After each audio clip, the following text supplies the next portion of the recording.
राज श्री अभिधान राजेंद्र कोश।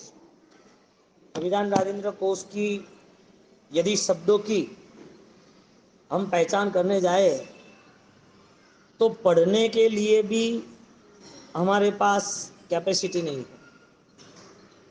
लिखने की बात तो बहुत दूर है। दादा गुरुदेव रायेश्वरी महाराज ने जब 7वें भाग में संयत शब्द से पूरे जैन शासन की और मानव उत्थान की इतनी विशिष्ट बातें की जो एकांत सुख देने वाली है, यानी फाइनली वो प्लस ही है।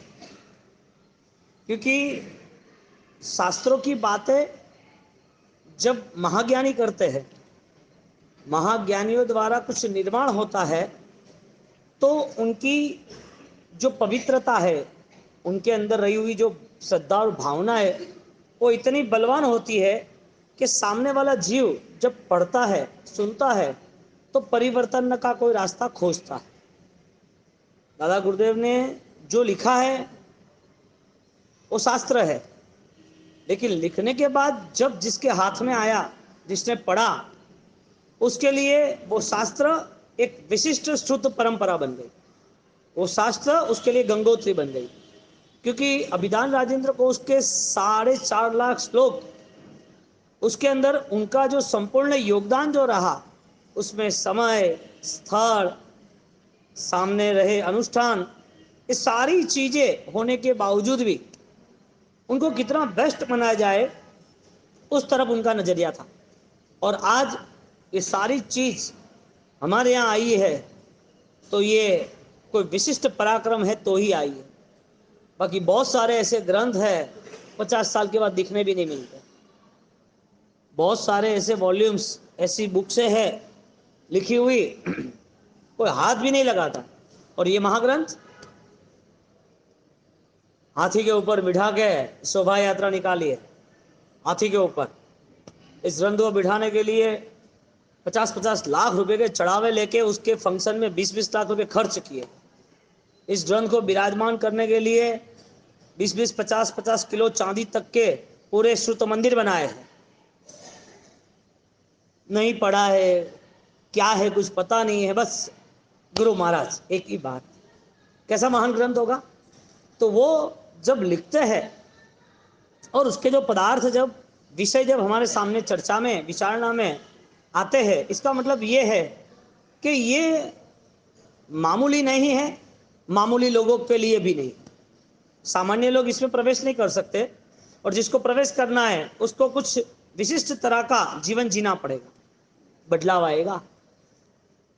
यतना जो जैना के साथ जुड़ा हुआ शब्द है, तो परंपरा में राजा से लेके छोटे से छोटा आदमी कोई भी हो नगर का, उसके लिए व्यवस्था है। तो ज्ञानी कहते हैं कि यदि किताब जो है, पुस्तक जो है, शास्त्र के सूत्र जो है, श्लोक है, गाथा वगैरह है, उस गाथा के अंदर रहस्य खोजने की जिसने भी इच्छाएं रखी, तमन्नाएं रखी, वो ग्रंथ उसे बल देता ही है। इसके लिए ग्रंथ का एक विशेषण रहा, ग्रंथि भेद। क्या शब्द रहा? ग्रंथ क्या है? ग्रंथि भेद है। तो जो ग्रंथि यानी गठन, और गठन यानी भेदना, यानी छोड़ना। तो सम्यक दर्शन की पूर्व भूमिकाओं में आता है। सम्यक दर्शन की आप व्याख्या जब सुनोगे या तो पढ़ोगे, तो उसमें आता है कि राग द्वेष की ग्रंथि भेदी, इसके लिए अनंत संसार समाप्त हो गया। राग द्वेष की जो अनंत काल की विचारधारा थी, जो चीज उसे पसंद थी, इसके पाने के लिए हर तरीके के पाप या गलत रास्ते अपना लिए, ऐसी व्यक्ति को अब सत्य रास्ता मिल गया कि ये मैंने गलत किया, ये मेरे जीवन में नहीं होना चाहिए। इसके लिए उसके मन के परिणाम जो बदले, जो उन्होंने प्रायश्चित शुरू किया, वो ग्रंथि भेद है। और ग्रंथि भेदना, पूर्व भव के सारे विचारों को बदलना, वो सबसे कठिन में कठिन काम है और सबसे ज्यादा मूल्यवान काम है। यहां तक इंसान आता है, स्थूल शरीर को लेकर सारी व्यवस्था है हमारे पास, बाह्य शरीर को लेकर सारी व्यवस्था हमारे पास है, लेकिन जब हमारी सूक्ष्म शरीर और उससे भी आगे आध्यात्मिक स्तर पर जाना है, तो हम जीवन के जीवन चले गए, हमें रास्ता नहीं मिला। तो जो जैना का जो परिणाम है ना, वो राजा से लेकर सामान्य आदमी तक भी है। एक बार एक राजा के मंडा राजा के दरबार में एक केस आया। अब उस केस में दो परिवार थे। दो परिवार में छोटी बेटी, एक माँ बोले ये मेरी बेटी है, दूसरी माँ बोले मेरी बेटी है। दोनों की चर्चा विचारणा चली। बेटी को पूछा गया कौन सी माँ अच्छी है, कौन तुझे अच्छा संभालती है। 8-10 साल की थी तो अभी उसको को तो कंफ्यूज थी, तो उसे इधर भी अच्छा लगता था इधर भी अच्छा लगता था। तो कि ज्यादा कहाँ रही, तो कि ऐसा कुछ भी नहीं, अब जाना है। तो कि बेटी कौन किसकी, उसको सब छोटी बड़ी चीजों का उनके साथ टेस्ट लिया गया। खाना कौन खिलाता है, अच्छे कौन रखता है, घूमने कौन ले जाता है, चीजें अच्छी कौन देता है, तुम्हें स्नेह कौन अच्छा करता है, बहुत सारी चीजें दरबार में चलती रही। अब इस दरबार में चलते चलते 3-4 दिन चले गए। अभी केस सॉल्व करना था। राजा होशियार था। राजा के ठीक है, अब एक ही बात में पूरा केस सॉल्व हो जाएगा।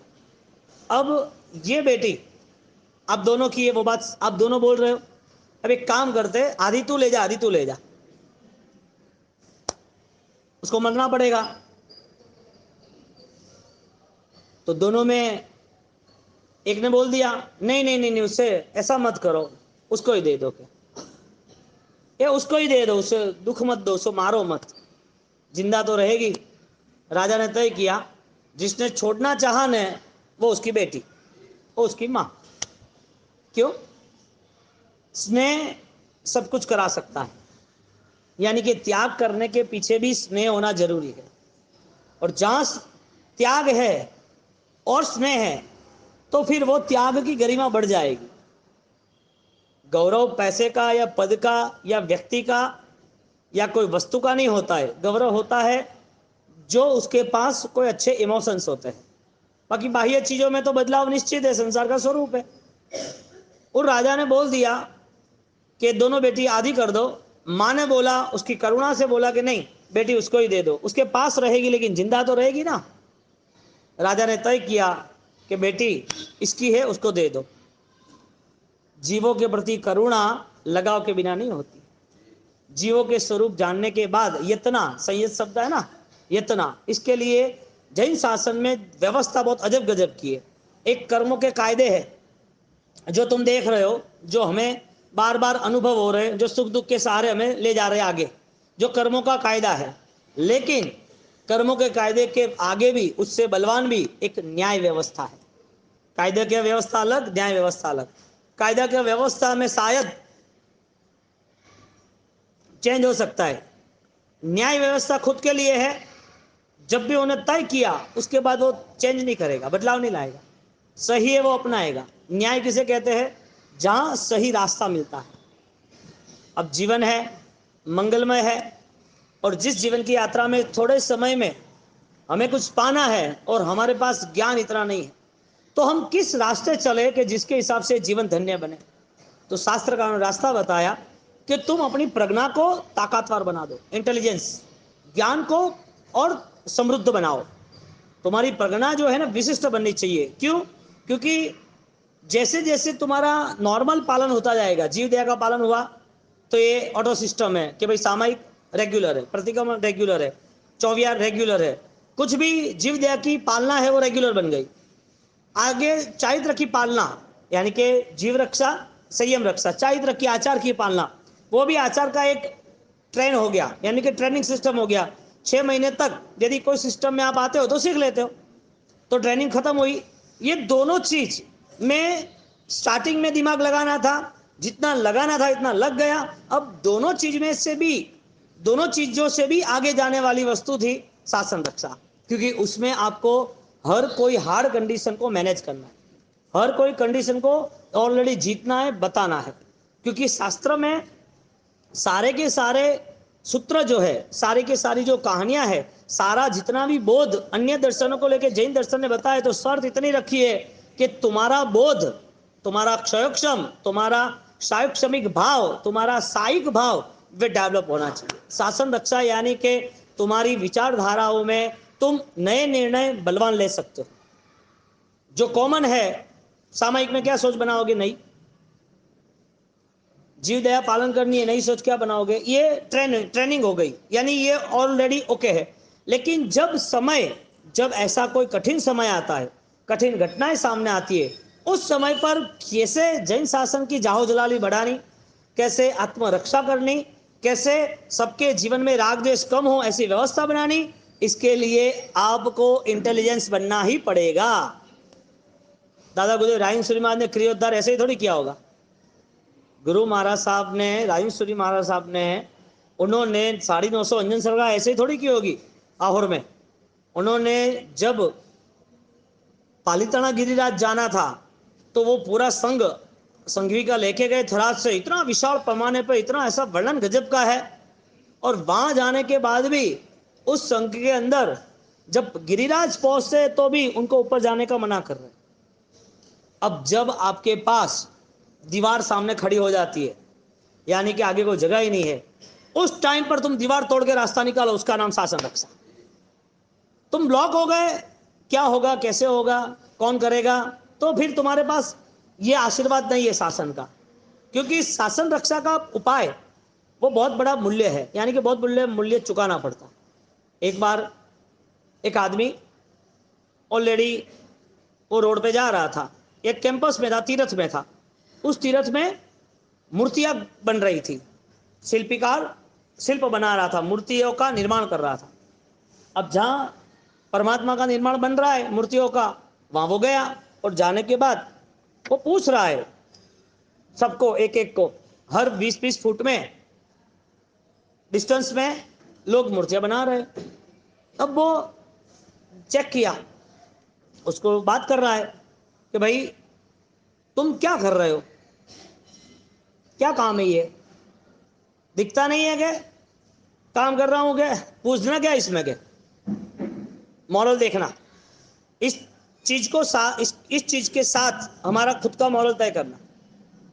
क्योंकि धर्म क्रिया के बाद क्या विचार तैयार होते हैं, शासन रक्षा के विचारों के लिए इस दोनों में भी कैसे हमें अलर्ट रहना पड़ता है।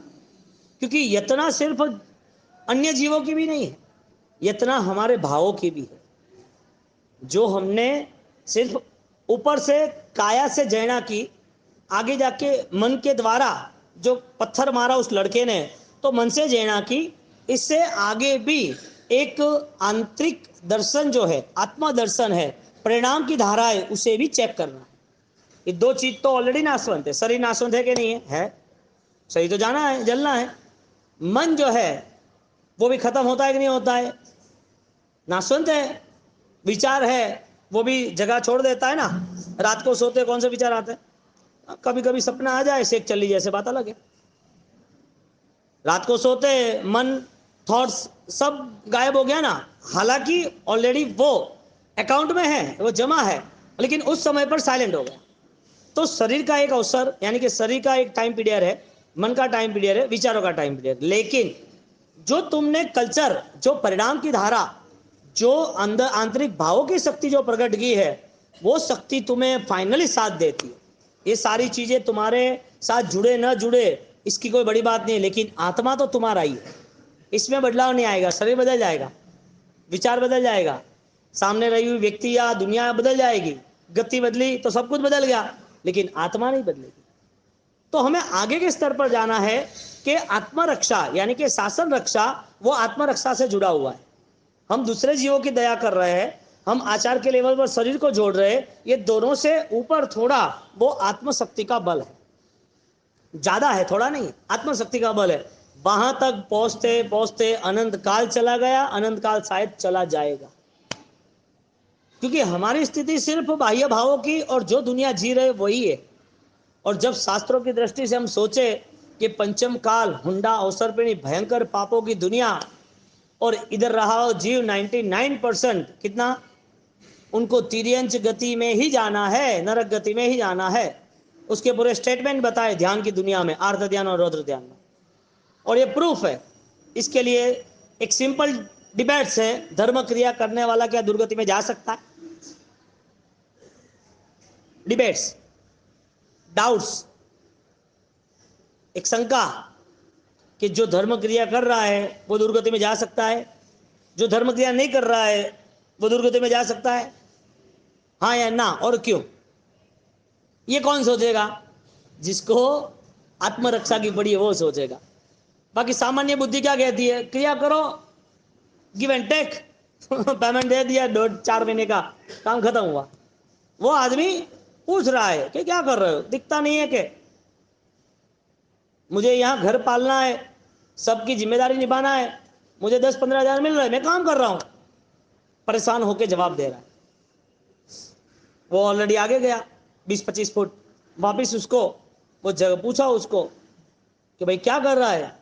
कि देखो ना, ये सब एक पसीने की कमाई, न्याय जीवन, न्याय संपन्न जीवन, वो मुझे जीना है और मेरी जिम्मेदारी निभानी है। तो मेरे भाग्य में जो काम आया मैं कर रहा हूं। ये काम करूंगा तो घर जाऊंगा, जो बेटे बेटियां हैं उनका पेट भरेंगे, घर पे खाना खाएंगे। तो काम करना मेरी नैतिक जवाबदारी है। उसने नॉर्मल बात की। पहले आदमी ने एग्रेसिव, क्रोधित होकर बात की, क्योंकि काम पसंद नहीं था, करना ही पड़ता है। दूसरे आदमी ने नॉर्मल बात की कि मेरी ये जिम्मेदारी बनाओ। तीसरे आदमी के पास गया, क्या कर रहा है? अरे क्या कर रहा है क्या? अरे देखो मजा आ जाएगा, खुश हंसते हंसते। अभी आप थोड़ी देर खड़े रहो, मजा आएगा। अभी देखना है परमात्मा बाहर आ रहे हैं। उनकी बस ये आंखें बाकी है, थोड़े आगे पीछे कान वो बाकी है। और जैसे ये तैयार होगा, कब का मैं इंतजार कर रहा हूं, अभी भगवान बाहर आएंगे, अभी भगवान बाहर आएंगे, अभी भगवान बाहर आएंगे। तीनों को 20,000 मिल रहे हैं, तीनों को सेम सैलरी है, लेकिन तीनों के माइंड में बदलाव है। एक आदमी भगवान के करीब है, मूर्ति बना रहा है, लेकिन उसे भगवान से लेना देना नहीं। एक आदमी भगवान का निर्माण मूर्ति बना ही रहा है, लेकिन उसे अपना फोकस सिर्फ नैतिकता का, जिम्मेदारी का है कि मुझे ये करना चाहिए, मेरा कर्तव्य है, मेरी जिम्मेदारी मेरे परिवार के लिए है। और तीसरा आदमी कर तो रहा है लेकिन आनंद मना रहा है, भगवान के साथ बैठा हूं। कब का वो बैठा होगा? 15-20 दिन से भगवान कब बाहर आए, कब बाहर आए। हाँ, वो हथौड़ी और सैनी लेके वो तैयारी कर रहा है। और किसी ने पूछ लिया, खुश खुश हंसते हंसते, ठहरो ठहरो के अभी भगवान बाहर आएंगे, भगवान के दर्शन करके जाओ, देखो कैसा भगवान बना है। एक काम करते वक्त यदि आपको खुशी मिलती है तो वो काम में कभी भी आपको अरुचि, वो काम करते करते आपको खेद, आपको थकान, आपको परेशानी वो आती ही नहीं है। ये तीनों का जो काम है ना, उसको आप क्रिया बेस पे ले जाओ। क्रिया करने के बाद, उस क्रिया के भावों में जाने के बाद, उस क्रिया को समझने के बाद, क्योंकि यतना शब्द जो है ना, वो अन्य दर्शन को किसी को भी पूछो, अन्य धर्म के किसी भी व्यक्ति को पूछो, कोई भी दूसरा व्यक्ति ये तुम्हारा धर्म देखे उसको भी पूछो, तो शब्द जवाब एक ही आएगा कि जैन लोगों की जीव दया बहुत बड़ी है। जैन लोग ऑलरेडी अच्छा जीवन जी रहे थे, उनके जीवन में गलत रास्ते और गलत तरीके से कोई व्यवहार ही नहीं है। यहाँ के लोकल लोगों को तुम यहाँ चेन्नई, तमिलनाडु के लोगों को भी पूछोगे ना कि इनके साथ तो क्या अच्छे इंसान है, कि राजस्थानी यहाँ लोग हैं वो अच्छे हैं, कि इनके रहन सहन अच्छे है, वो संस्कारी है, कि उनके भी आप कुछ ना कहते तो भी आपकी रहन सहन से उनको मैसेज मिलता है। ये तो हम क्या सब इस साथ में बैठे सेम कम्युनिटी, इसके लिए थोड़ा आगे की बात कर रहे हैं कि भाई हमें कल्चर के साथ, जो संस्कार मर्यादा है उसके साथ थोड़ा हमारा स्वभाव में रहना पड़ेगा। जो सामान्य जिंदगी लोग जी रहे हैं वो जिंदगी हमें नहीं जीनी। इनको जैन दर्शन नहीं मिला है, आपको मिला है, उसका फर्क आपको खोजना है कि उनके पास ये आराधना क्यों नहीं है, उसकी वजह क्या, हमारे पास आराधना नहीं है उसकी वजह क्या। ये चेक करने की यदि स्मार्टनेस आ गई, समझदारी आ गई, तो हर पल कोई ना कोई नया बदलाव, नया सूर्य उदय होने वाला है। वो आदमी को जब पूछा तो कह रहे भगवान प्रकट हो गए। एग्जैक्ट क्रिया के बेस पे जाते हैं कि यतना शब्द जो है वो यतना शब्द पर्टिकुलर रेगुलर रूटीन है, यंत्र की तरह है कि यंत्र से बाहर है। इसके लिए शासन रक्षा एक भाव प्रधान धर्म बताया, इसका फल बड़ा बताया। शासन रक्षा, धर्म रक्षा, भाव रक्षा, ये आत्मरक्षा, ये सब सेम सिमिलर बेस है, सेम। अब देखने जाओ तो कोई राष्ट्र रक्षा तलवार के जोर पे करता है, तो हमारे यहाँ धना साथ है तो उन्होंने दान दिया, राणा प्रताप जितना धन चाहिए इतना उठाओ, लेकिन राष्ट्र रक्षा होनी चाहिए। राष्ट्र रक्षा थी, साथ में धर्म रक्षा थी, संस्कृति रक्षा थी, तो पैसा दिया, लड़ने नहीं गए। तो धन का जो व्यय हुआ, धन का जो दान दिया, वो भी किस में जमा हुआ? सिर्फ आचार में जमा हुआ कि शासन रक्षा में जमा हुआ? तो जिस समय पर जो घटना बन रही है उस समय पर महत्व जिसका है, उस महत्व को आप कितना एनर्जेटिक बना सकते हो, उस चीज को आप कितनी मजबूत बना सकते हो। क्योंकि सबसे बड़ी बात यह है कि तुम्हारे दिन पूरे हो जाएंगे और तुम्हारे भाव प्रकट नहीं होंगे तो बड़ा नुकसान। जीवन की यात्रा समाप्त होती है और हमें पता नहीं चलता कि जीवन में हमें करना क्या था और जीवन में आए क्यों थे और जा क्यों रहे, कहां जाएंगे वो भी हमें पता नहीं है, तो व्यवहार कैसे चलेगा एक बार। क्योंकि ज्यादातर एक फाइनल है, तुम जो कुछ कर रहे हो उसमें तुम्हारे पास क्या समझदारी है। आपको 10 फ्लोर चढ़ना है तो आपको परेशानी है, लिफ्ट बंद है तो, लिफ्ट बंद है और आपको 10 चढ़ना है तो परेशानी है। लेकिन वही आप पालिताना गिरिराज की यात्रा के लिए जा रहे हो तो खुशी खुशी से जा रहे हो ऊपर, क्यों, वजह क्या, आनंद, पसंद है वो। एक बार ऐसा हुआ, एक छोटी लड़की 12-15 साल की, 15 साल की, और उसके छोटा भाई उसको लेके ऊपर चढ़ रही है, उसको पकड़ गए पीछे वाले, उसको पकड़ लिया कि चल, तोक लिया और तोक के चढ़ रही है ऊपर। तो ऊपर चढ़ते चढ़ते आगे चले गए। एक आदमी ने पूछा उसको कि इतना बोझ क्यों उठा रही है, बोझ ही है ना। हाँ, वो लड़ पड़ी उनके, झगड़ा कर दिया, तुम क्या समझ रहे हो क्या, ये मेरा भाई है, बोझ थोड़ी है। क्या बोला, ये मेरा भाई है, बोझ थोड़ी है। देखने वाले की दृष्टि क्या है, बोझ ही है ना। और वास्तविकता बहन क्या सोच रही है, मेरा भाई है। आप कोई भी कार्य आराम से उठा सकते हो, कोई भी काम आप आराम से कर सकते हो, शर्त इतनी है आपको पसंद आना चाहिए। और पसंद तभी आएगा जब आपको उसका मूल्य पता चलेगा। मूल्य पता नहीं है तो वो चीज के साथ हमारा व्यवहार भी ऐसा ही रहता है। परमात्मा का मूल्य हुआ फिर परमात्मा की भक्ति कहां कम होगी। धर्म क्रिया का मूल्य हुआ तो उस चीज को हम छोड़ेंगे कैसे। शासन का मूल्य हुआ तो शासन के प्रति हमारा क्या क्या योगदान होना चाहिए, वो हर बार नए नए संरक्षण से, नई नई ज्ञान से आगे बढ़ेंगे, नई ज्ञान से। अब जहां पर एक चीज उठाने में इजी लग रही है और वही चीज हमें बोझ लग रही है। आप देखना कई बार जो मन है ना, हमने पहली बार बात की कि मन के स्तर पर हिंसा और अहिंसा, काया के स्तर पर हिंसा अहिंसा, काया के स्तर पर हिंसा है लेकिन मन के स्तर पर नहीं, मन के स्तर पर अहिंसा है लेकिन काया के स्तर पर तो हिंसा ही है। तो शरीर यदि हिंसा करना चाहता है तो ऑर्डर दे रहा है, मन मन नहीं दे रहा है, लेकिन इमरजेंसी है, करनी पड़ती है, क्या करे, तो वो चीज में वो रिटर्न आने का चांस है, यानी कि हिंसा छोड़ने का चांस है। लेकिन हिंसा छोड़ने के चांस के साथ आपने जब एक क्रिया करने का भाव रखा है, हिंसा छोड़ने का भाव रखा है, तो वो छोड़ा, उसका महत्व कब है, आपने उस चीज को त्याग किया है, वो चीज आपके लिए बलवान कब बनी, जब आप उसे मेंटेन कर रहे हो। आप उसे मेंटेन कर रहे हो, एक सामयिक आपको जयना करनी है, तो सामयिक लेने में उत्साह है कि पालने में उत्साह है। एक सिंपल आपके मन की परीक्षा आप करो।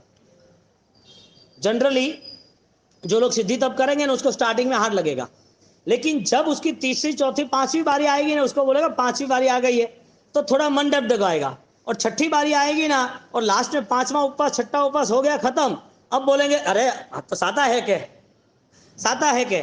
ऐसे मैं कई बार ऐसा करता था, छठा उपवास होता है, मैं चलो पचकान लो आज पांचवा उपवास, अरे बासी पासवा नहीं छठो है क्या, मैं तो कहता थी पावर आई हो। छठे उपवास में मैं चौथा बोलता तो पावर आ गया। ज्ञानी कहते हैं कि तुम्हारे मन को तराशना पड़ेगा कि किस जगह पर कितनी कब रुचि है। 10 फ्लोर पर नहीं चढ़ना है लेकिन पालितना चढ़ना है, तो जो घटना बन रही है उसे तुम स्वीकार नहीं सकते, परेशान क्यों हो रहे हो, क्योंकि काया से तो तुमने धर्म कंप्लीट किया जो 1 घंटा 2 घंटा 3 घंटे का था, तुमने मन से तय किया लेकिन चला गया। तो जो परिणाम है ना, जो मन के विचार, उसके आगे का बल, विचार के साथ जो कल्चर आप ऑलरेडी यूज्ड टू जो हो गए हो, ध्यान से समझना, एक शरीर, शरीर के साथ जो मन मिला है वो, और मन के साथ जो विचार मिले।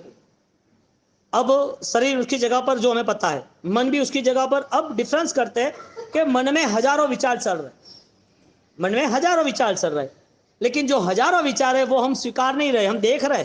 स्वीकार कौन सा कर रहे, जो हमें पसंद है वो। बात चल रही है आत्मदर्शन की, आत्मरक्षा की, हमारी भाव धर्म की, हमारी परिणति की। क्योंकि शासन रक्षा यदि आप तलवार के जोर पे करते हो, धन के जोर पे कर रहे हो, तो शासन रक्षा के बहुत सारे दूसरे आयाम में आपकी परिणति भी आती है, आध्यात्मिक भावनाएं आती। अब एक सिंपल बात है, आप एक दुकान पे बैठे हो और दुकान पे बैठे हो जहां पर हाईवे ऑलरेडी जा रहा है, गाड़ियां जा रही है। अब जा रही है गाड़ियां, आप सब गाड़ियां देख रहे हो आराम से, आपको पता ही है, लेकिन आपके मन में एक प्रश्न उठा कि मेरी जो गाड़ी है रेंज रोवर, ऐसी गाड़ी जा रही है कि नहीं जा रही है? आपका ध्यान कहां गया? अभी जितनी भी गाड़ियां जा रही थी वो देखने के बाद भी आपका विचार आपके जैसी गाड़ी है या नहीं वो चेक करना चाहते हैं। जैसे कि आप समझो कि एक टेरेस पे खड़े हो, या तो 3rd फ्लोर 5th फ्लोर पे खड़े हो, और वहां टेरेस पे छत पे चढ़े हो और गाड़ियां जा रही है। किसी ने कॉल किया कि नीचे देखना, वो मेरा फ्रेंड आ रहा है और उसके रेड कलर की कार है और उसका ये नंबर है। अब जितनी गाड़ियां जा रही है ना वो आप चेक करोगे, गाड़ियां देख रहे हो कि नहीं देख रहे हो? आपका मन क्या स्वीकार रहा है? मन क्यों तैयार है? क्यों खड़े हो वहां पर? आप अब किसके लिए इंतजार कर रहे हो? जहां पर रेड कार आए वहां मुझे ऑलरेडी नीचे जाना है। तो लाल गाड़ी का जो विचार था ना वो तो था ही आपका, लेकिन मन के अंदर हजारों गाड़ियों ने जगह कर दी। गाड़ी जा रही थी तो मन ने तो पता है ना, लाल है, ब्लैक है, येलो है, वो तो आप तो कलर पता है ना, अनजान हो तो नहीं पता हो, अंधा हो तो नहीं पता हो, पागल हो तो नहीं पता हो, लेकिन समझदार हो तो जो शरीर है वो सामने है जो एक्टिविटी कर रहा है। आगे जाओ तो मन है, जो मन ऑलरेडी एक नॉर्मल डेटा की तरह है, नॉर्मल डेटा है, नॉर्मल सारे विचार संग्रहित कर रहा है। लेकिन वो मन जितने विचार संग्रहित कर रहा है उसमें से आपको जो पसंद है वही विचार से आप जुड़ते हो। रिसेप्शन में आप गए, आप जाने के बाद रिसेप्शन में आपने 50 चीजें देखी खाने पीने की, अब आपको जो अनुकूल होगी वही आप लोगे कि भाई मुझे ये खाना है, इसका रिएक्शन मुझे नहीं खाना है, आप छोड़ देते हो। तो विचार तो चलते रहते हैं। तो जो मन है उसके साथ जुड़ा विचार है, उससे आगे, विचार से आगे आपका ग्रहण भाव, आपकी रुचि, आपने जो तय किया है आपका वो निर्णय। क्योंकि विचार हजारों आए तो निर्णय नहीं बन जाता, आप जो निर्णय लेते हो उसके पीछे आप पड़ जाते हो। इसके लिए जब यात्रा करनी है तो इजी लगती है, आप अभी उपवास करोगे तो इजी लगेगा, लेकिन 28 करने वाले को, 8 दिन भूखे रहने वाले को, जब नॉर्मली संडे घर पे है और संडे घर पे है और घर पे वो खाना बना रहे और आपको भूख लगी है और आपको 1 बजे बैठना ही है और बनते बनते देर हो गई तो 1:30 बजेगा, कितनी देर है, भूख लगी है, क्यों भाई भूख लगी? आप तो 8 दिन तो भूखे रहते हो, अभी सुबह तो नाश्ता किया, 3 घंटे के बाद आपको खाना ही है ना, तो अभी आपने क्यों बोला कि भूख लगी है, जल्दी बनाओ, 2 बज गए वापिस परेशान, 2:30 बज गए वापिस परेशान, कितनी देर है, क्यों? ये जो विचार था ना उस समय पे तप का था, इस समय पे भोजन का था। तो विचार के द्वारा आपका अनुसरण होता है। कौन से विचार? जिस विचार को आप चाहते हो, जिसका नाम है निर्णय। तो हमारी मूलभूत बात यह थी कि कौन सा ऐसा परिणाम है। फर्स्ट शरीर जो क्रिया में जुड़ा है, सेकंड मन जो मेरी बात सुनी, दूसरे महात्मा की बात सुनी, कहीं फंक्शन में गए तो किसी एंकरिंग ने कोई बात की वो सुनी, आपने कोई किताब पढ़ी तो वो बात आपको पल्ले पड़ी, कोई आपने प्रवचन कहीं सुन लिया, आपको किसी ने और बात की तो वो आपको, आप सारी बातें सुनते तो हो, सारी बातें समझ में आती तो है, किस चीज को आप ग्रहण करते हो, क्या चीज आपके लिए उपकारी है, जो आपको पसंद है वो। सारी चीजें अच्छी है लेकिन आप ग्रहण क्यों नहीं कर सकते? हर चीज आपको पता तो चलता है सही गलत क्या है, फिर भी आपको मन कैसे हुआ, पहली बार कब आपने सामायिक किया था और क्यों किया था, पहली बार याद करो।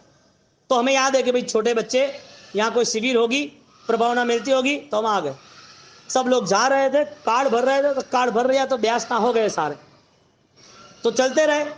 हमें प्रतिगमन कब करना था, तो कि पापा छोटे थे, सुबह 5 बजे प्रतिगमन हो रहा था, सबको उठा उठा के ले गए, चलो भाई प्रतिगमन करना है, बैठ गए, फ्लैट में कहीं हो रहा था बैठ गए, शाम को पूरे हम गुरु मंदिर इकट्ठे हो गए, शाम को प्रतिगमन करना था, लेके आए, पीछे हम बैठ गए, आधा प्रतिगमन हो गया, हम तो बैठे, हमें मन क्या था, प्रतिगमन किया, मजा आ गया, प्रतिगमन अच्छा हो गया, क्या प्रतिगमन करके आए तो क्या करके आए, हमें उस टाइम भी क्रिया की रुचि थी, हमें उस टाइम भी क्रिया पसंद थी, तो शरीर तो जुड़ा कि नहीं जुड़ा बचपन से। अब आगे हमारा मन ये बना कि क्रिया हमारी परिश्रम दिख रही, यानी परंपरा में यही चला, जैसे परिश्रम खत्म हुआ ना, शाम की संवत्सरी मिच्छा में मजा आ गया, आनंद आ गया, हाँ दूसरे दिन उसे कोई मेमोरी में आता ही नहीं कि मुझे करना चाहिए। 8 दिन छोड़ो, पूरा उपदान हो जाए, बाद में भी याद नहीं आता है कि मुझे ये करना चाहिए। 8 दिन की बात छोड़ो, पूरा उपदान हो जाए, पूरी तपस्या हो जाए ना, उसके बाद भी यह याद नहीं आता है कि 24 मुझे करना चाहिए। इस 24 में बहुत महत्वपूर्ण है, बहुत बड़ा जीव दया का लाभ मिलता है, ऐसी कोई विचारधारा नहीं बनती। यानी कि शरीर जुड़ता है कि नहीं जुड़ता है? विवेक नहीं होता है ना, तो धर्म के बाद भी पाप खड़ा है। विवेक नहीं होता है तो आराधना विराधना सहित होती है। जहां समझदारी नहीं है वहां पर किया हुआ सब धूल हो जाता है, सब कुछ। और ये आपको दिखा है, आप देखना, कई लोग गर्मी होती है सीधा प्रतिवण हो गया, और रात को जैसे घर पे आए दर्शन वंदन करके, मूल मार्ग देखो, लास्ट 50 साल से, तुम जब बचपन थे तब की बात देख लो, 50 साल से क्या चल रहा है। सीधा घर पे आ गए, दर्शन प्रतिगण हो गया, प्रतिगण आराम से आना जाना, सबको मिलना करना, 9 साढ़े 9 बजे घर पे आए, फ्रिज खोला, सब बॉटल लेके बैठ गए, गड़गड़ा गए पानी, ठंडा पानी पी लिया के हमारे तो 24 रह गए, हमारे तो 30 रह गए। उसे ये पता नहीं चलता कि धर्म के पीछे, आराधना के पीछे विराधना है या नहीं। कितनी नॉर्मल बात है, लेकिन सदियों से चलती आई है, कई सालों से यही चलता, और इसे हम आराधना मान लेते। तो शरीर जुड़ा कि नहीं जुड़ा? शरीर जुड़ा ना धर्म में। आपके यहां ऐसा नहीं होता होगा शायद, घरों में तो ऐसा नहीं होता ना, ऐसा ही होता है। જે મને પૂછો કે બાવસી તોન કી ગઢ ઠાકે હું થોડી આવે देखवा, ये तो भगवान है ने hangover of mind at malaria है के परमात्मा अनंत है ज्ञानी, उनके ज्ञान में सब दिखता है कि जीव को सुख चाहिए, जीव को अनुकूलता चाहिए, जीव को बंधन नहीं चाहिए, जीव को धर्म नहीं चाहिए। जहां जहां परेशानियां है वहां धर्म छोड़ने के लिए राजी है, जीव को सुखी चाहिए। भगवान ने सारे स्टेटमेंट यहां रजू कर दिए कि देख, ये तेरा मन, तेरा जीवन ये है। और परमात्मा का कितना बड़ा उपकार कि ये ज्ञान दान से, ये परमात्मा की देशना जो है, उससे हमें रास्ता मिलता है।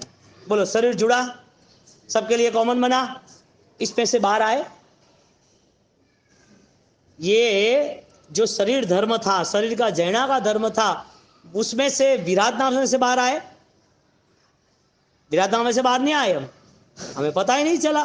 कई बार ऐसा होता है, धर्म करना है लेकिन लीगली नहीं करना है, उसको गाड़ी चलानी है लेकिन फास्ट चलानी है, ब्रेक हो ना हो को लेना देना नहीं, उसे मजा लेनी है, लेकिन पाप है पुण्य है कोई सोच नहीं बनती है। तो ये जो थिंकिंग है, ये विचारधारा है, उससे हमें बाहर आना पड़ेगा। तो शरीर जुड़ा कि नहीं जुड़ा? जो संयम धर्म है यानी कि जैना धर्म है, जो उसमें शरीर जुड़ा कि नहीं जुड़ा?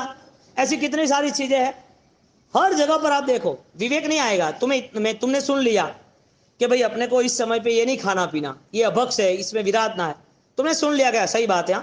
लेकिन जब उस टाइम पीरियड पे जब सामने वो चीज आती है तब तुम छोड़ नहीं सकते, क्योंकि तुमने सब सुना ना, जो विचार के स्तर पर है, निर्णय के स्तर पर नहीं।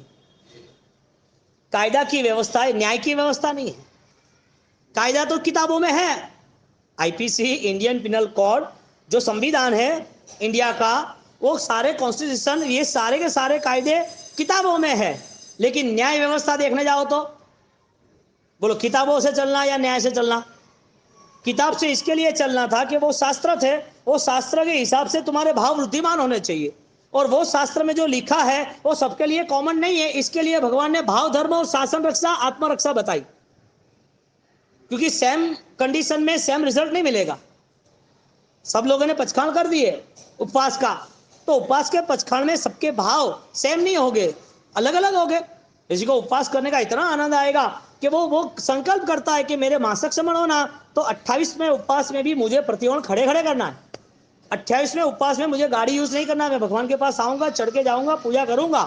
28वें उपवास में भी मैं आराम से मेरी जाप आराधना करूंगा, कोई साता पूछने आएगा तो भी आराम से बात करूंगा, लेटे लेटे नहीं। और ऐसे लोग हैं, ऐसी आराधना की है लोगों ने, नहीं की ऐसा नहीं। यानी कि तप धर्म के साथ साथ उनका संकल्प बल भी इतना जबरदस्त था, निर्णय शक्ति भी जबरदस्त थी। तो विचार होना जरूरी है कि निर्णय होना जरूरी है? कायदा व्यवस्था जरूरी है कि न्याय व्यवस्था जरूरी है? त्याग होना जरूरी है कि त्याग का बल होना जरूरी है? मन होना जरूरी है कि मन का बल होना जरूरी है? क्यों? मन तो जानवर को भी है उसके पास कोई विवेक है? मन तो नरक गति में है, सहन कितना करते हैं, विवेक नहीं है, पचखाण थोड़ी है। देवगति में बहुत धन है, कभी कभी वो छोड़ देते हैं, जाने दो मुझे क्या लेने, बहुत धन पड़ा है, उसके पास भी त्याग है, लेकिन वो त्याग, वो पंचम व्रत जो है परिग्रह का, उस लेवल का नहीं आता है। महाव्रतों को महामहिमावान कहा है। व्रत चरण फलम ज्ञेय भाव प्रदीप।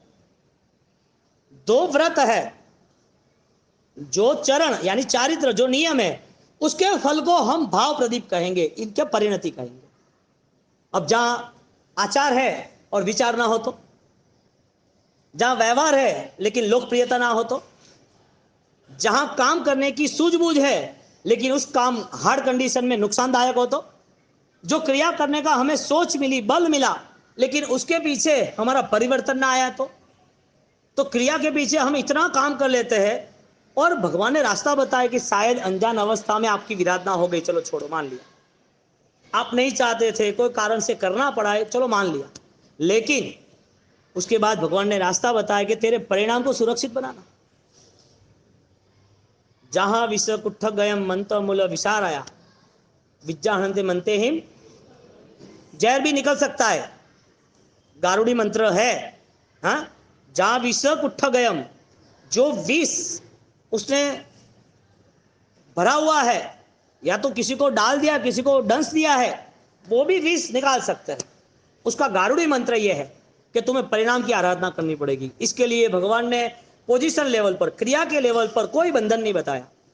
लेकिन ज्ञान बढ़ेगा तो क्रिया भी बढ़ेगी, ज्ञान बढ़ेगा तो क्रिया की शुद्धि भी बढ़ेगी, ज्ञान बढ़ेगा तो उस क्रिया को फलीभूत बनाने की परिणति भी आएगी। अब परिणाम और ज्ञान वो अलग है, किताब के सूत्र, श्लोक, कायदा वो अलग है, और उसके अनुसरण में आप आगे बढ़ रहे हो, वो न्याय, वो परिणति, वो परिणाम वो अलग है, वो संकल्प, वो निर्णय वो अलग है। इसके लिए किसी जीव को दुख न देना है, उस शरत पर सब परिवार के साथ स्नेह से रहता है। तुम आज सामयिक करते हो तो सामयिक का मूलभूत उद्देश्य क्या है? क्रिया का ही है कि कर्म क्षय का भी है? सामयिक जिसको भी 1 घंटे कोई अच्छा काम करना है, वो करने के लिए कर रहा है कि उससे आगे भी बढ़ना है उससे। हाँ? संकल्प कर लो कि मेरी कोई भी क्रिया करने के साथ मुझसे कोई जीव दुखी नहीं होगा, मैं किसी को दुख नहीं दूंगा, मैं इतना सक्षम, इतना दिमाग लगाऊंगा कि सामने वाले को यदि हार्ड लगे, सामने वाले को प्रेशर लगे, सामने वाले को तकलीफ हो, तो मैं छोड़ने में राजी, तू राजी रहे भाई, सामने वाला राजी रहे, वो तुम्हारी अच्छी आराधना। खामे में सब जीवे सब्बे जीवा खमंते, ये मूल बारसा सूत्र का रहस्य है। सामने वाला जीव जो है वो धर्म के नाते, क्योंकि संसार की कई स्थिति ऐसी है जिसमें धर्म है लेकिन संकलेश खत्म नहीं होते। घर में धर्म करना पसंद है लेकिन मन में इतना तनाव, इतना दबाव। इंडिया में हाईएस्ट से हाईएस्ट को मेडिसिन बिकती हो तो 2 ही बिकती है, एक ब्लड प्रेशर की, एक शुगर की, हाईएस्ट मेडिसिन। ज्यादा से ज्यादा कोई दवाई बिकती हो तो बीपी की, ब्लड प्रेशर और ये शुगर की। और ब्लड प्रेशर जो आया है वो विचारों के तनाव में, उसके कंसल्टिंग डिप्रेशन। क्यों आया डिप्रेशन? विचारों के कारण। विचार क्यों आए? आपने आत्मा नहीं सोचा, आपने आपकी दुनिया ही सोच ली, क्या हो रहा है वो ही सोच लिया, और आपके कारण आपके विचार भी ऐसे थे दुखदायक कि किसी को दुख देने वाले ही बने। जो होगा वो आएगा ना बाहर, जो होगा वही आएगा ना। अब आम का कोई पेड़ है और आप बोलोगे यहां से गुलाब आना चाहिए, आप बोलोगे इसमें से दूसरा कोई खजूर आनी चाहिए, आप बोलोगे कि उसमें दाड़म आनी चाहिए। अरे भाई, अब किसके नीचे खड़े हो?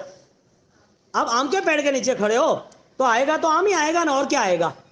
हाँ, अब आपके अंदर दुख है तो बाहर क्या आएगा? कोई आपसे दुखी हो रहा है, हाँ या ना? नहीं हो रहा है कि हो रहा है? आपसे कोई दुखी हो रहा है या नहीं हो रहा है? नहीं हो रहा है, हो रहा है।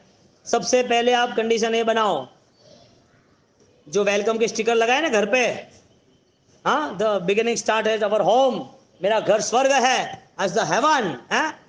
वो स्वर्ग लिखने से नहीं होता है, बनाना पड़ता है, स्वर्ग उतारना पड़ता है। स्वर्ग लिखने से होता है? हाँ, घर में पहली स्थिति ये बनाओ कि सब लोग राजी रहने चाहिए, सबको अनुकूलता रहनी चाहिए, सब आराधना में जुड़े, ऐसा वातावरण तैयार करो। क्योंकि आप यदि घर को सुखी बनाना चाहते हो तो सबके जीवन में सुख आए ऐसा रास्ता अपनाओ। सब लोग धर्म में कैसे जुड़े वो रास्ता अपनाओ, और कोई भी यदि आराधना कर रहा है तो उस आराधना में उसे साथ देने का प्रयत्न करो। साथ देने का। क्या तुमने ऐसा कोई माहौल देखा है कभी कि घर में एक व्यक्ति घर संभाले और 3 लोगों को व्याख्यान में भेजे, 4 लोगों को व्याख्यान में भेज दे? 4 लोग व्याख्यान सुन रहे, 4 लोग तपस्या कर रहे, 4 लोग पूजा कर रहे, और घर के एक मेंबर से एक लेडी से वो सबका काम कर रही है कि मैं नाश्ता बना दूंगी, सफाई करा दूंगी, सब मैं कर दूंगी, आप जाओ। सुबह से 3 घंटे वो काम कर रही है। 4 लोग 5 लोग हैं जो टोटल, और 5 लोगों में ज्यादा लाभ किसको मिलेगा और क्यों? ज्यादा लाभ किसको मिलता है, क्यों? हाँ, सुना ही नहीं दिया। वया वच्चे पातिक टूटे खंदाधिक गुण भक्ति, ऐसा शास्त्र का नियम है। मैं आपको सारे स्टेटमेंट है ना वो आगम सूत्र के जो शास्त्र के वो दूंगा, क्योंकि सेवा करना वो बड़ा धर्म है, सेवा न लेना वो बड़ा धर्म है। दोनों चीज, सेवा करना वो बड़ा धर्म है और सेवा न लो उससे बढ़िया कुछ नहीं। सेवा नहीं लेना, एक 70 साल की उम्र में दीक्षा लेनी थी एक लेडीज बहन को, माँ जी को। एक बाबू से दीक्षा लेनी है। मैं क्यों लेनी है दीक्षा? क्या कर रही है दीक्षा ले? अरे तो हैंग सेवा करता था, यहाँ पर सब सेवा कर रहे थे, बेटे बेटी बहू सब आपका मान रहे थे, आपको कोई प्रॉब्लम नहीं होने दे रहे थे, आपको जो कुछ चाहिए हाँ सब अच्छे से अच्छी चीज ला के रखते थे, आपको दवाई ये वो सब कुछ हो रहा था, और सबसे घर में बड़े तो मान सम्मान मिल रहा था। वहां तो आपको छोटे को वंदन करना पड़ेगा, कोई कुछ बोलेगा तो सुनना पड़ेगा। अब वहां जाओगे तो क्या करोगे? लोगों को सेवा करनी पड़ेगी। मुझे पचखान दो बावसी, मैं सबकी सेवा कर सकूं। मुझे नियम दो, मैं मौन रहूं। मुझे ऐसा आशीर्वाद दो कि कोई भी हिसाब से मैं सहन करूंगी।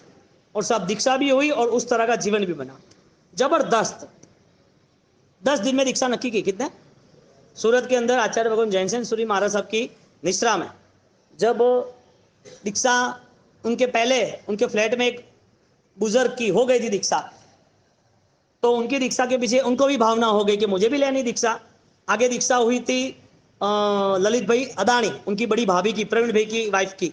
तो उनको ऑलरेडी चलना कम हो रहा था, तो कि मुझे दीक्षा तो लेनी है, कुछ भी हो जाए, ठीक है ले लो दीक्षा। अब चारित्र का प्रभाव देखो, स्टार्टिंग में 6-8 महीना तो व्हीलचेयर यूज करनी पड़ी, क्योंकि सुशीलता ही सारी थी, कोई कमी थी नहीं, 100 गाड़ियां थी घरे। अब दीक्षा ले ली। अब दीक्षा लेने के बाद चलने की प्रॉब्लम थी, तो थोड़े दिन तो व्हीलचेयर यूज की। अब लोगों को क्या लगे, तुम लोगों को आड़ी दीक्षा क्या करने, क्या दूसरों को बोझ पे आना। और कोई लोग तो नहीं समझते ना, अब संसार है साहब। देखो मैं आपको ये जो कह रहा हूं ना, वो कहीं कहीं किसी के माइंड में पहुंचे और कोई ये चीज से रिटर्न हो, इसके लिए कोई गलत है या किसी को पॉइंट आउट करना, इसके लिए नहीं। कोई क्या बोलेंगे, या कोई 15 भोग खोली है क्या? यहाँ सब 15 बोले क्या? ये तो जैसे वैसे को उम्र लायक को ले लेना, कौन संभाले, कहाँ संभाले? घर संभालना है तो थारे का संभालना है। अब उनकी दीक्षा के 6 महीने के बाद व्हीलचेयर भी छूट गई, वीआर भी हो रहा है, चारित्र का प्रभाव।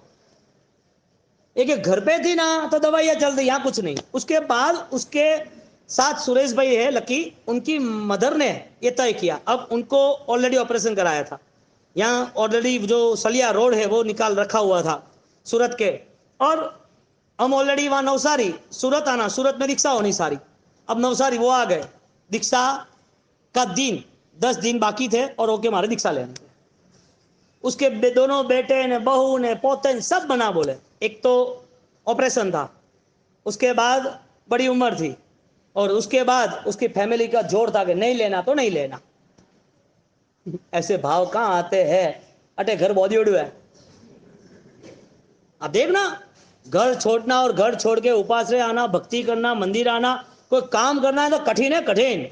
पूरे दिन 24 घंटे घर और दुकान सामने आके पड़ी रहती है, पकड़ ही लेता है। ठीक है, अगले भाव में सारी व्यवस्था है हमारे लिए, वहां करेंगे आराधना। अभी तो इस जीवन में तो कोई पॉसिबल लग नहीं रही है ना। ये जो उत्साह उमंग है ना धर्म का, धर्म के प्रति जो श्रद्धा है ना, वो है ना लानी पड़ती है। कोई बाहर से लाएगा नहीं, कोई पार्सल नहीं है कि आपका मंगाया आ गया। ये अंदर का जुनून है कि मुझे पाना ही है, मुझे करना ही है। अब उन्होंने दीक्षा कंफर्म करनी थी और कंफर्म की और दीक्षा हुई। मना कर रहे थे, वो मुझे पहले मिले हो, वो बेटे आ रहे थे पीछे, वो पहले मुझे मिले। ए बावसी, वो आपको समझाएंगे, कुछ भी करके आप है ना मना नहीं कर पागे उसको। मैंने बोला मुझे क्यों फंसा रहे हो कि बावसी वो आप रुमानी के। अब बड़े बावसी है वो तो नॉर्मल रही कि भाई आपको जो उचित लगे, इजी लगे वो करो। बड़े बावसी ऑलरेडी इतना प्रेशर नहीं करेंगे, लेकिन आपको तो ठीक है।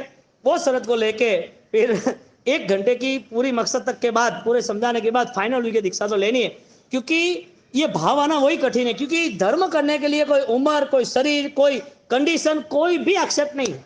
धर्म करना है वो शरत है, इसके लिए कुदरत साथ देती है, पाना ही है। 70 साल की उम्र में उनकी दीक्षा हुई। दीक्षा होने के बाद उन्होंने सारे साधु, साध्वी जी भगवान जितने थे उनकी ऑलरेडी सेवा में लग गए, मौन पूर्वक लग गए। 99 यात्रा की पालीताना गिरिराज की, और एकादशा निश्चित, एकादशा निश्चित। मेरा एक छोटा सा, हम पालीताना थे, थैला फट गया था तो मैंने नया मंगाया। तो क्या है भाव सीख है, मैंने कहा नया जो थैला है, झोला, वो किताबें के लिए रखना है। तो कि ये ऐसा मत करो, मुझे दे दो। मैं, जो आप रहने दो, अभी आपको दिखेगा कम और करोगे, इससे अच्छा नया नहीं, मैंने दो के पूरा शांत के करके आया कि आपने बोला था सेवा करना के, भाई मैंने बोला था, लेकिन अनुकूलता के हिसाब से करना, इतना सारा काम। उन्होंने जनरली सबके साथ प्रेशर किया, कुछ भी हो जाए मैं साध्वी जी भगवान आपके पात्रे पड़ी लेन करूंगा, मैं छोटी हूँ, मुझे सबका ऑलरेडी पड़ी लेन चाहिए, जहाँ काजा है काजा करना। वो बैठ जाते सेवा करने के लिए। छोटे साधु जी बीमार है तो पहली सेवा, बाद में बात। अब प्लस क्या हुआ पता है, पढ़े लिखे नहीं थे और उन्होंने टोटल अतिचार, पक्षी सूत्र, पूरे की पूरी साधु क्रिया के सूत्र सीख लिए। छोटा भाई बोझ है या प्यार है, वो ले जाता है ना ऊपर। छोटा भाई बोझ है कि प्यार है? हाँ, धर्म क्रिया बोझ है तो छूट जाएगी, प्यार है तो नहीं छूटेगी। आपके सामने सारे एग्जाम्पल है कि एक चारित्र का जीवन, यानी कि यतना का जीवन, जीव दया पालन करने की यदि भावना आती है ना, तो जीवों की दया के पालन के आशीर्वाद आपको शक्ति देती है, क्योंकि उस जीवों की दुआ साथ में जुड़ी है और कुदरत ऑलरेडी आपके साथ में है। और प्रबल पुण्य का बंध होता है कि आपने तय किया कि मैं पचखान में रहूंगा, मैं ऑलरेडी नियम में, वृत्ति में रहूंगा, और वो भी परिणति के साथ, क्योंकि क्रिया का जो स्तर है वो शरीर है, क्रिया के बाद आया मन, तो मन ने तो बहुत सारी चीजें स्वीकार लिए, और तीसरी चीज आई उस क्रिया के साथ जुड़ा हुआ विचार। शरीर क्रिया, मन क्रिया, विचार क्रिया, ये सारी चीजों में जब परिणति बनती है तो उसकी असर कुछ अलग होती है। परिणति बनती है तो रात को 10 बजे के बाद भी वो 14 का प्रतिदिन करेगा। कितने बजे के बाद? वो ऑफिस, दुकान या कोई लेट कुछ भी मेंटेन हो तो रात को 10 बजे भी प्रतिदिन करने वाले लोग हैं। कितनी भी बड़ी टूर हो और टूर में कहीं पर भी जाए तो भी उनका सामायिक का नियम है, तो वो एसी रूम में भी कंबल ढांक के भी ऐसे ऐसे 48 मिनट निकाल देंगे, क्योंकि सेंट्रल एसी है, बिजनेसमैन है, अब उसको सामायिक करना है, कैसे करना। ऐसी बहुत सारी चीजें हैं जिसमें धर्म को स्थिर रखता है। आया कहां से धर्म? महाराज साहब थ्रू आया, उपास्य थ्रू आया, शरीर ने किया, किताबों ने दिया, कोई तीर्थों से आया। आया कहां से धर्म? मन से आया तो आया, ऐसा फिक्स नहीं है, आया तो। अब आया है तो कितने टाइम के लिए है?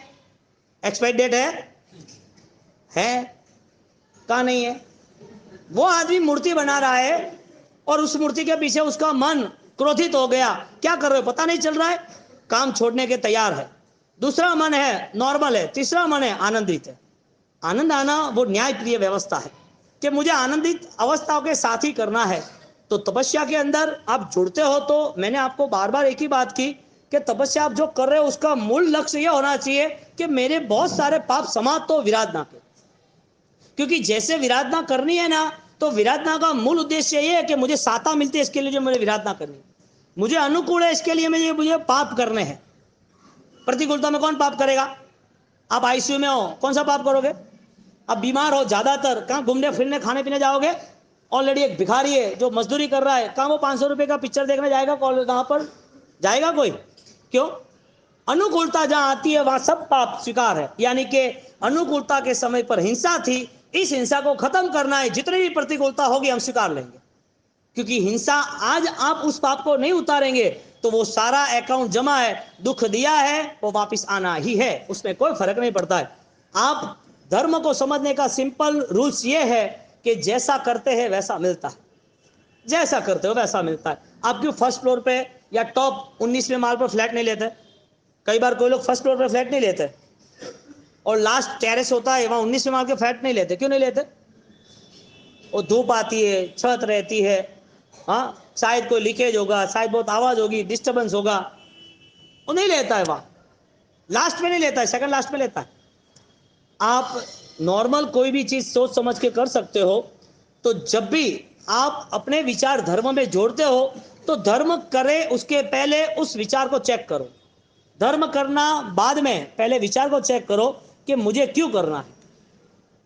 क्योंकि ज्ञान के बिना कोई भी अनुष्ठान अधूरा रहेगा। और यहां स्थूलिभद्र सूरी के जीवन में यही हुआ। स्थूलिभद्र के जीवन में यही हुआ। उसने कमिटमेंट किया। किसने? उषा ने, कि मेरी एक इच्छा है